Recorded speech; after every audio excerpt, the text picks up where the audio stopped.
Hello, my name is Ana Beatriz, and today I'm going to present the study called Association of Climatic Characteristics with Peritonitis in Chronic Peritoneal Dialysis Patients. Peritonitis is the main known fatal complication in chronic PD. Seasonal variations in peritonitis may be linked to climate, especially humidity and temperature, which potentially affect hygiene. Our objective was to assess the association between climatic variables such as temperature and humidity in the patient's cities and the peritonitis rates associated with peritoneal dialysis. We conducted a study gathering data from different peritoneal dialysis clinics across Brazil.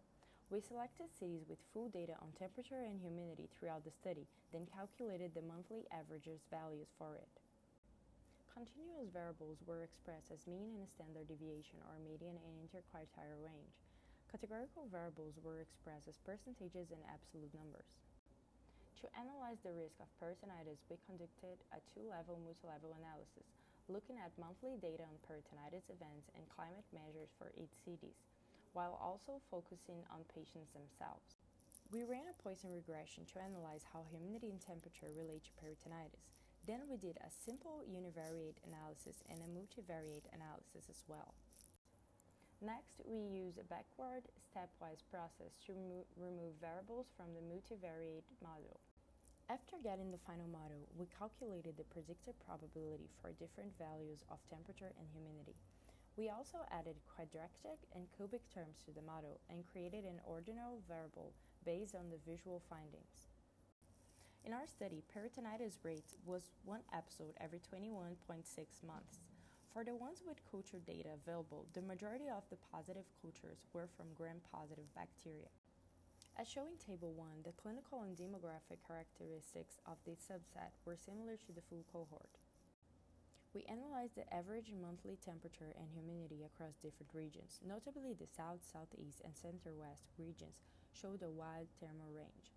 For humidity, the lowest averages were found in the Southeast and Center-West. In this table, we can see a clear influence of low humidity on the incidence rate ratio of peritonitis, with the risk increasing significantly at lower humidity levels. The association with peritonitis showed a linear pattern with humidity, but there is no correlation with temperature. When we look at humidity at 10% intervals, we found that humidity levels below 50% were linked to a higher risk compared to the reference range of 70% to 80%. Finally, our results were mainly driven by peritonitis caused by gram-negative bacteria. This is the first large-scale study in PD to assess the impact of climate effects on peritonitis risk on chronic PD patients. Our main findings revealed an association between low humidity and peritonitis and no impact with temperature.